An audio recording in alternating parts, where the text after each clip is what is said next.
Hey guys, how's everyone doing? Welcome back to Harry's Highlights. On this video, we're going to talk about the book, The 1 Minute Millionaire. Now this is all about understanding millionaire habits and not only how to become wealthy, but how to keep and share your wealth as well. And I love that because it talks about that sharing your wealth. Because they say that, the key to receiving is giving. So it's not only about how to make your wealth and become wealthy and financially independent, but also how to show others how to have that wealth and maybe share that wealth that you have as well, being charitable and generous. And so I really like that. So some of the things I want to talk about here is about understanding what are these 1 minute habits to build wealth long term. Because it's not about quick wealth. It's not about wealth that you just it comes and goes. It's not like winning the lottery or, all of a sudden an overnight inheritance or even an overnight success. It's about understanding how to make wealth long term, stable and ongoing. So it's maintaining that wealth, not just, the second you make it, it all disappears again. Part of that is about understanding you've got to control your thinking. As soon as you control your thinking, you control your results. And the state of your mind creates the state of your results. So everything flows into each other. So if you're thinking in a poor person's mindset, you're going to end up poor. Thinking with a wealthy person's mindset, you'll end up wealthy. But there's times where you're going to think positive and negative as well. There's plenty of people that become wealthy that also think negatively, then, tend to lose their wealth.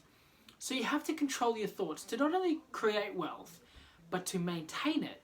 You have to have control over your thoughts because plenty of people can do the work, show up and things like that, and then eventually they reach it only to lose it all again because they're not in control of their thoughts. The same thinking that got you there won't always keep you there. So you have to look at things that how are my thoughts affecting my reality around me? So not only just the brute force to get there, it's about understanding, where do you need to grow and change to become more? In order to earn more, you have to become more. And understanding that that state of your mind will create the state of your results. So if your results are good, it's because your mind is in a state that's good. If your results are bad, it's because your mind is in a state that's bad. So everything happens and begins in the mind first, and then manifests or materializes in the real world, the physical world, second. So when you understand how much power and influence you have over any sort of situation, you can then understand how you can basically control your thoughts in a way that you can actually achieve wealth faster and more with more stability, because everything is all to do with how you think of things and how you see and speak things internally before they manifest and happen externally. See, what I was talking about there is that I want to talk about is understanding that givers get. It's so true that they understand that too many people that think of it in a selfish way for self-serving reasons never truly achieve success, or at the very best they achieve it but then lose it very quickly. They never maintain it. Because it's a funny balance. How it works is it's that the more you give, the more you receive. And it's a strange phenomenon that anybody who's created any wealth learns to understand either through experience or through learning, through listening. Because that statement, givers get, is so true that in order to become more, if you help enough people get what they want, you'll eventually get what you want. And this has been proven time and time again in multiple different industries, multiple different professions, multiple different categories, multiple different cultures and people. It's a fundamental rule that in order to have more, you have to give more, which seems counterproductive. But in the strange phenomenon or almost irony, it's you will receive more by giving more, but you have to give with the intent of not receiving. And that, I think, is where a lot of people get things wrong. They go I'll give to this charity, I'll do this one because I can write it off on tax. As opposed to, I'll give because I want to be a good person. When you do it with that second mentality, that I want to give to be a good person, the whole situation changes and you then receive benefits in areas and ways that you could never have imagined. And it's true with any person who's ever received wealth and maintained it, has come to learn this fundamental principle. It's the same across the world, across every situation. And on top of that, with that there as well, you've got to speak with purpose. If it doesn't serve, don't say it. There's enough negativity in the world that it's our responsibility and duty to be able to combat it by speaking positively. Speaking in ways that are going to serve others positively. See, it's not about avoiding the negative, because there's criticism and there's constructive criticism. You can say something that can be destructive, or you can say something that can be constructive. That constructive serves someone. That destructive takes from someone, destroys. It's negative. And there's enough of that in the world already that it's our job and duty to balance it out by speaking things with purpose that is going to serve others in a positive way. And with that as well, it's also the same thing with yourself. Any sort of negative self-talk will have a toll on you, and you need to understand that. Like, you need to be saying things with purpose and positivity to yourself just as much as you say it to others. It's no good if you're out there preaching to others about how they need to believe in themselves and think more of themselves and understand they are deserving of success if you don't say the exact same things to yourself. It's hypocritical and counterproductive to speak positively to others but not speak positively to yourself. Because when you speak positively to yourself, you then embody what you're saying, you're congruent with what you're saying, what you're teaching, and the conviction that you'll speak those words with will come out in ways that you hadn't seen before, because you're living what you're preaching. You're applying what you're teaching. And with that mentality, with what happens there, you'll then grow to new heights and achieve new success that you would never achieve before. See, the other thing I want to talk about there is that part of that is about becoming more efficient. You've got to layer your activities. Double up on your time. If you can do another thing at the same time doing another, or you can take care of 2 things at once, or 3 things, multiple things at once, do it. Because part of the key to wealth and becoming successful and maintaining it is also being efficient. If you're always doing things the long way, the hard way, not only will it take you longer, it'll be harder to maintain it as well.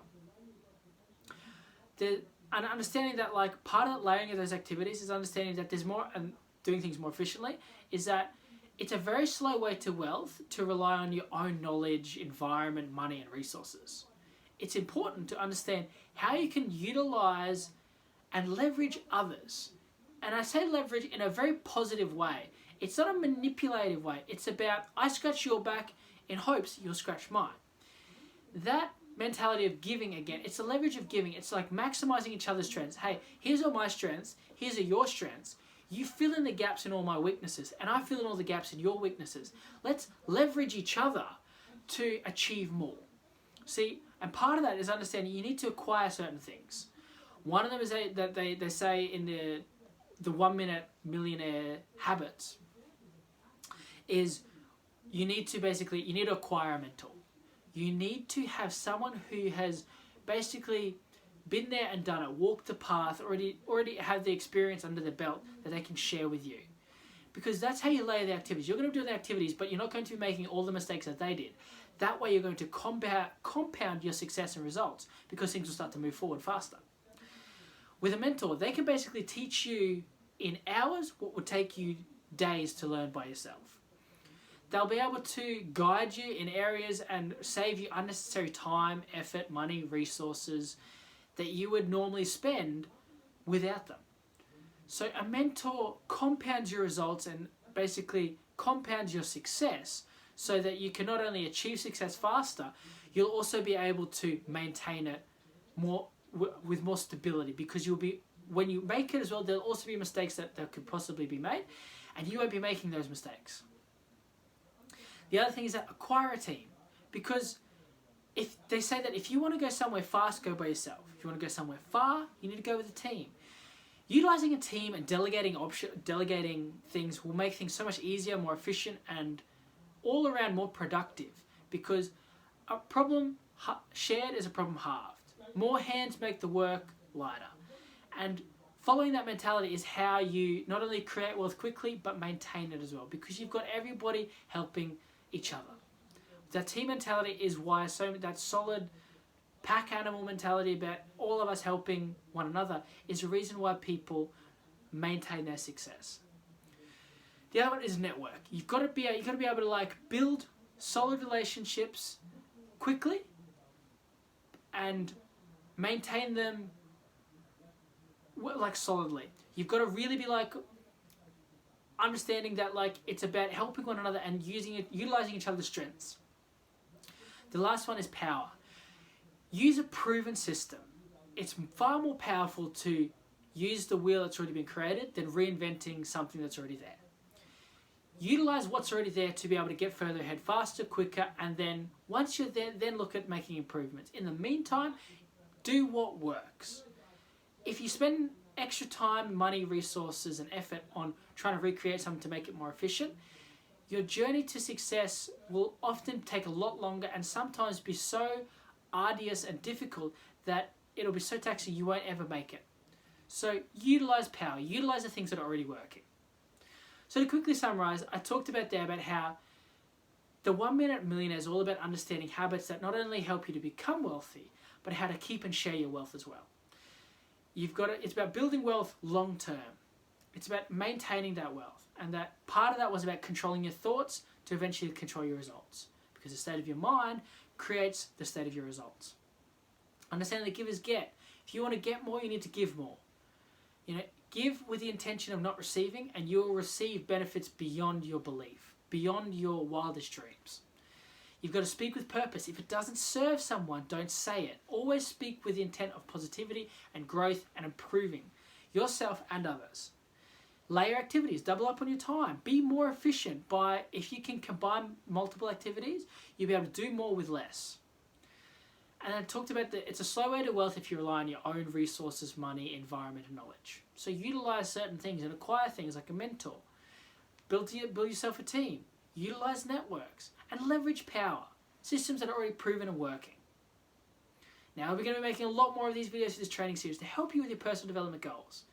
That's all for now though, so until next time, leave a comment below on what you like the most, and I look forward to sharing more with you in the next episode of Harry's Highlights.